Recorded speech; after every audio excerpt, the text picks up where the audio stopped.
Hello everyone and welcome. Today we decided to change things up and watched Buzz Lightyear of Star Command: The Adventure Begins. The Buzz Lightyear movie from 2002 years ago. I was like between the ages of 3 or 5 when this came out. And you can tell how dated it is because the super cool CGI they put out for the intro has a VHS tape in it. Yep. So, one of the things that should be noted is that this is essentially the first few episodes of the Buzz Lightyear Star Command TV series, which I don't know how long that ran, or if I even got the name right, but it was about 50 episodes. I did my research this morning. 50? Yeah, there's about 50 episodes. Wow. Matter of fact, I got it on Wikipedia right here. There are 62. Oh, wow. So it had an anime run. Fantastic. Yeah, it went from October 2nd, 2000 to January 13th, 2001. Yeah, I actually recall watching the show as a kid, and I believe enjoying it. Like, nothing stands out to me like the other cartoons I watched as a kid. Yeah. This is like a weird, almost inside-out Galaxy Quest to me. Yeah. Because they come from, like, the same place, and they both star Tim Allen. Because they're both parodying Star Trek. Interesting fact, though, that Patrick Warburton actually goes on to voice Buzz in the show, while we got Tim Allen during this. Makes sense. I'm not sure if we were listening to Tim Allen or Patrick Warburton, actually. It kind of sounded like both of them. I'm not sure which cut we watched the stream from. Just to kind of summarize the plot here real quick, the call to adventure is, the Little Green Men, the LGMs, 3 of them having gone missing.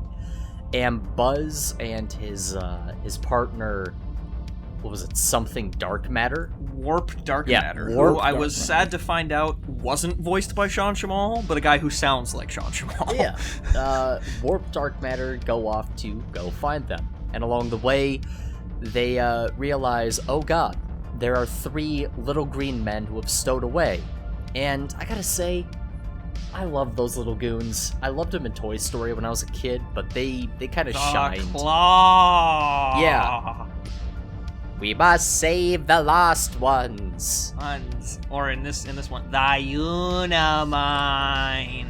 Which is funny because when we see the Unimind get pulled out, it's pulled out by a giant It's pulled out by a grabby hand claw. And the Unimind, when it's like refurbished at the end of this episode, it looks like the planet from Pizza Planet.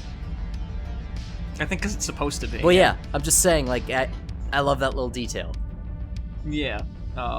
Everything. So, for those of you who are too young to remember this, or just never figured it out, or don't know, this exists in the universe of Toy Story as a cartoon. Like, the cartoon you watched as a kid, if you watched this, was also watched by Andy, and that's why he has Buzz, because he's a fan of it. No, Yeah. Disney has corrected that. It's the Lightyear movie now. No, they it's even both. did a promotional ad for it with Andy sitting in the movie theater watching Lightyear. Ooh. Yeah, no, it's both. They both exist. He's watching the reboot. Like, But also, oh god. There's it's literally the reboot. Yep. There's a weird thing though about it, considering that, like, I believe Lightyear Star Command, it's owned by, like, different people. It's owned by UPN and ABC, which is just, it's a weird. ABC is Disney. Yeah, ABC is Disney, but UPN is not, and so they kind of just erase Star Command from Disney history. Even in the Buzz Lightyear ride, there was like a character who looked very similar to Mira Nova, the female protagonist, but they decided to draw a third eye on her and extend her hair. Interesting. Weird. I don't know what the rights issues are with that. That kind of makes me sad though, because I remember, like, this occupies the same, like, filing cabinet in my brain as Duck Dodgers does, and I love them both to bits. Yeah, no, I barely remember Duck Dodgers, but that was another one that I watched as a kid. Another interesting fact is that Woody in the opening scene was not voiced by Tom Hanks, but was voiced by Jim Hanks, Tom Hanks' older brother. Huh. Yeah. I didn't know that. He does voice substitution work for Tom Hanks a lot. I didn't know that. I thought it was Tom Hanks. That's pretty cool. Yeah. But there's actually a lot of that in the industry. I'll state this outright because it just kind of got brought up.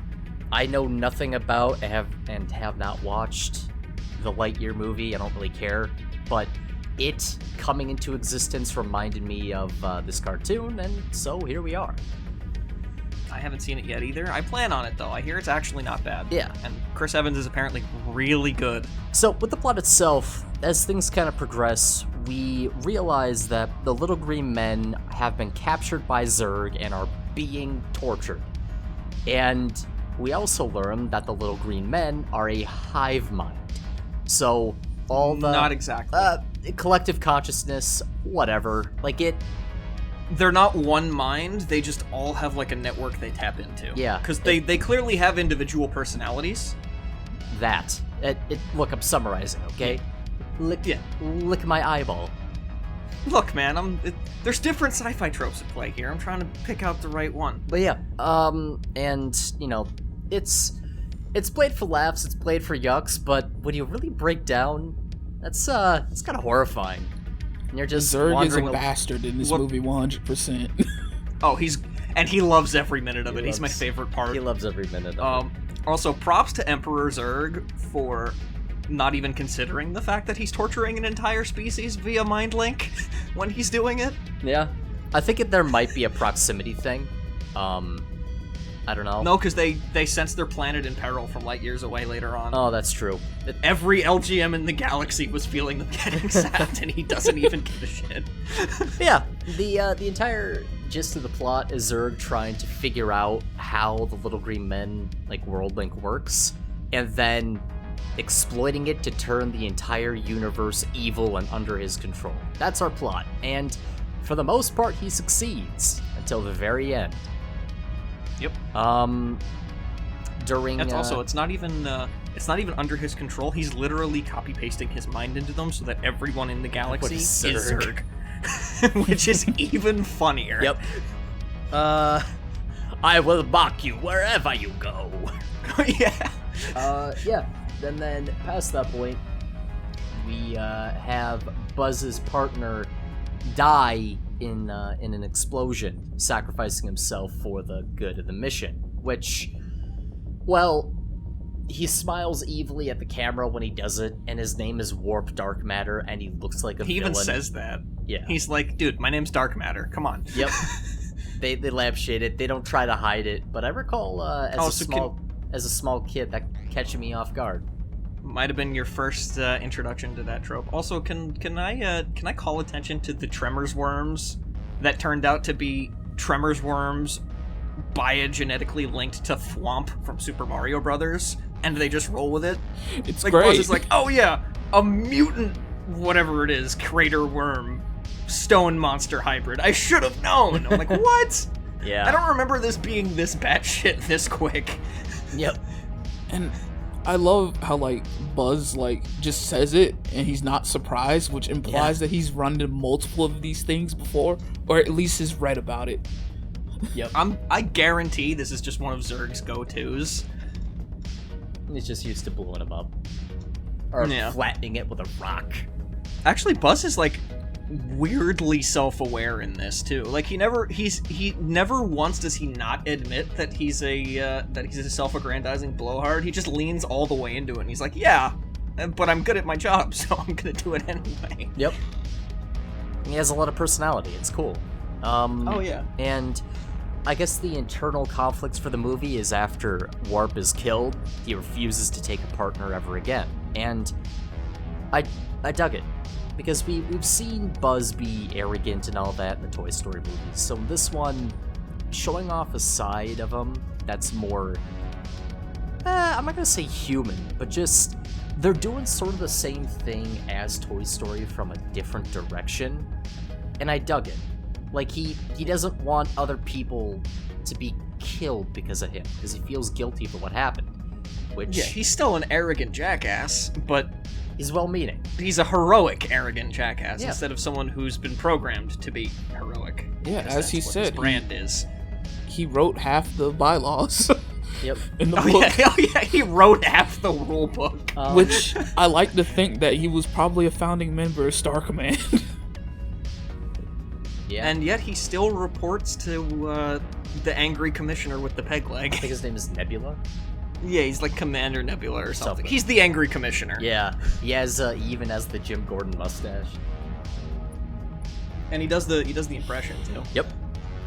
He's great. But yeah, this leads into Buzz effectively. Well, we have we set up our cast with this turn of events. So you have Mira Nova, who is a princess from some planet who is a total badass. I'm gonna pause this. Yeah. Mira Nova is the least well-known Disney princess of all Disney princesses. Yeah. Yeah, she's a interesting character, I would say, but I wish there was a little bit more to her personality. But I agree. think the show develops on that. Yeah. Yeah, I don't think they had enough room in the script for her in the pilot here. But I remember her being a lot of fun and them being really creative with her ghosting powers and stuff in the cartoon. So I don't think it was they didn't know what to do with her. They just didn't have room in the 45-50 minute runtime they had. She is a hotshot rookie who can keep up with Buzz physically but lacks experience. Cool. Got it. Mm-hmm. Perfect James T. Kirk love interest. Yep.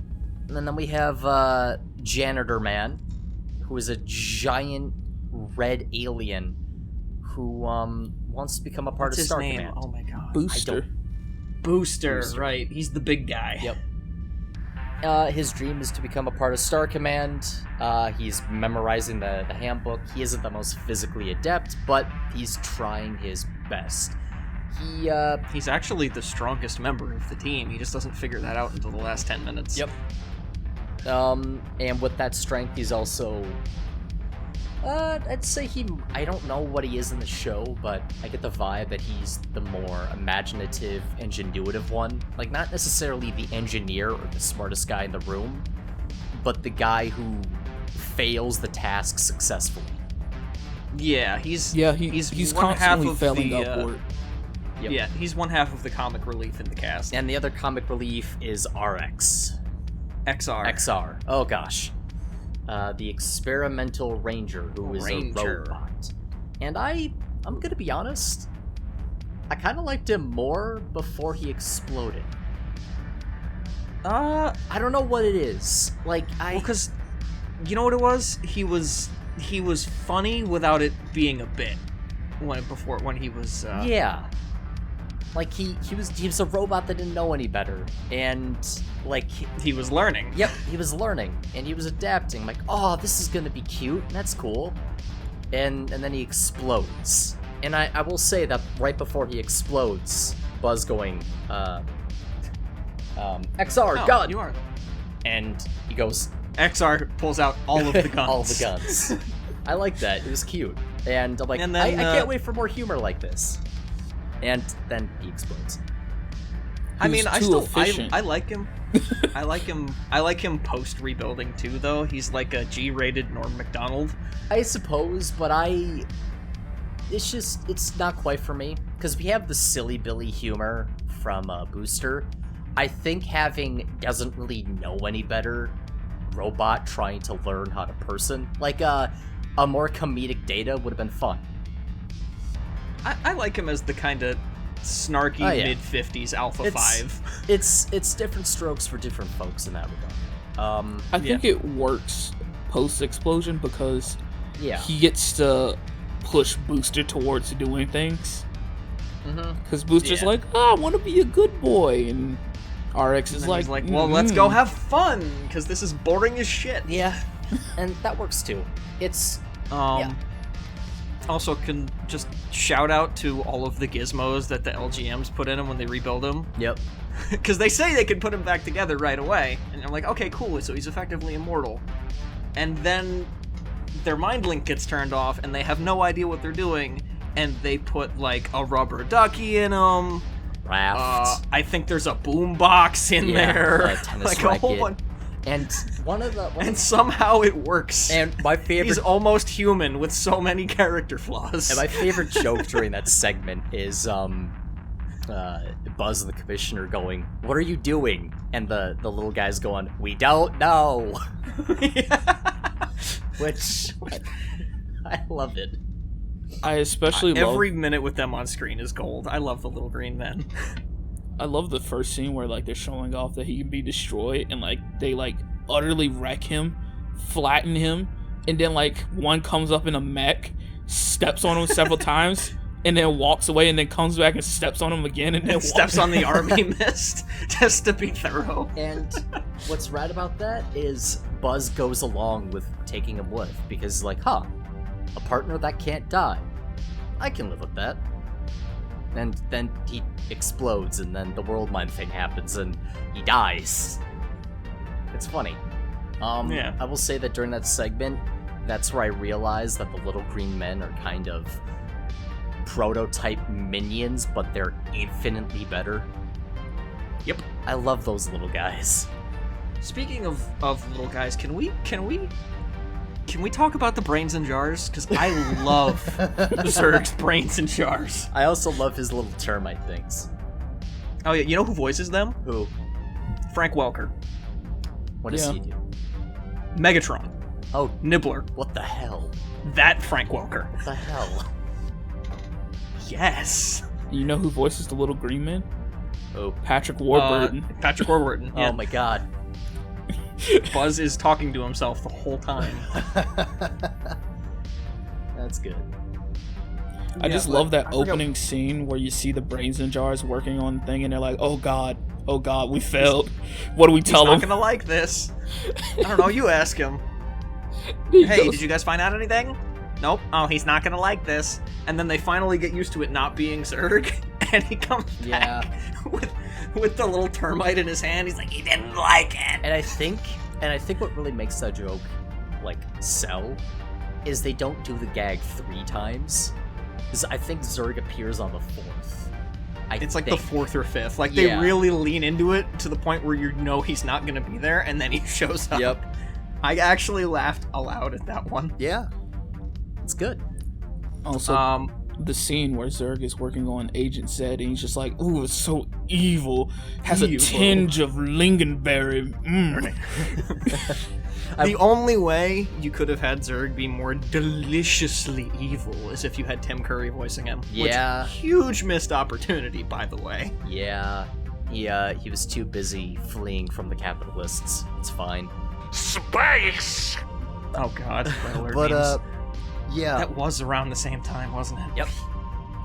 But on that note, one thing I'm disappointed by, and it's during the armament scene of Warp, is that they make a point of going, does he have the flamethrower? Yes, my lord. And he never uses the flamethrower. Yes, he does. He does? In his first fight with Buzz, that's how he beats him, is with the flamethrower. Oh, then I missed that. My bad. Yeah. Nice. He doesn't say anything, he just holds it up and is like, yes, good, I knew I would need this flamethrower. It's all visual. Yeah. He is the wittier Boba Fett to Zurg's Vader. I wish they had him snark a little bit more. Like, I think that happens later. it probably happens a lot in the show, but I was really expecting him to be like, oh my god, this guy's such a fucking tool. Just the introduction. Why did I sign up for this? Yeah, just the introduction scene of Agent Zed. That's kind of lame. That's super lame. Oh, Agent Zed, love it. And that's all of that. He's been working on that name for years. He really likes it. Yeah, he's been saving it for an extra evil minion. Or when one of the brains goes, Zergorific Mega Laser, Zorgatronic! Although actually Zergorific is really good. I'm going to save that one. Yeah, I love it. Like, Zurg is my favorite kind of cartoon villain. I love every minute he's on screen. He's the best part of this movie. Yeah, like this movie was shockingly funny. I don't necessarily laugh at comedies all that often, but I will go, I appreciate that. It's charming. Well, this time around I did actually laugh at some points, and it was nice. I was really surprised that it got literal, actual audible chuckles out of me for being 22 years old, made by Disney, and as horrifically inoffensive as it is. Yeah. There's a lot of subtle dark humor in it. Yep. Like the brain talking about his time with Zurg. Oh, yeah. I wanted to bring that up when we were talking about the brains in jars first. He's like, certain promises were made when I gave up my body, and they haven't really come through. I could really use a cost of living adjustment. He's like, I don't actually care. I was just being polite. Yeah. But, I mean, as everybody should expect, they save the day, Buzz and the gang, after Buzz realizes that he can't do this all on his own. Yeah, and it sets up our good, fun Star Command TV series. Actually, and I love Buzz how does very little to no day saving here, which I was kind of surprised about. Yeah. He never once wins on his own. I love how Booster's like Star Command outfit doesn't have like the regular wings, but like these heavy thrusters. Yeah, they're not big. They're too small for him, so they have to give him a full-blown jetpack. Yep. And because he tore his way out of the standard issue spacesuit, I had to make him a custom one, which was really cool. This show has like the pacing of light speed. So much is happening. Like that caught me off guard. I looked. I'm like, only 10 minutes have passed. Oh my god, a lot has happened. And it just kept it up the entire time. It feels longer than like 50 minutes, which is really good for something like this. That's like the best effect you can have. Yeah. The animation holds up. Yeah. Yeah, I was about to say the animation's really good. I wish we got a little bit more of Mira Nova as a character. Yeah, I agree. I feel like she's like the least interesting out of the main cast. Yeah. But as I said, it's probably mentioned in the TV show, but overall, good movie. Yeah, Zurg is the best part. It's deliciously evil, as Zai would put it. And yeah, it's overall a good movie. Hint of lingonberry. It's fun and it's funny. Yeah. And if you want a little bit of a nostalgia trip, you can easily find a place to watch it. And if you have kids, sit down and watch it with them. It's really good.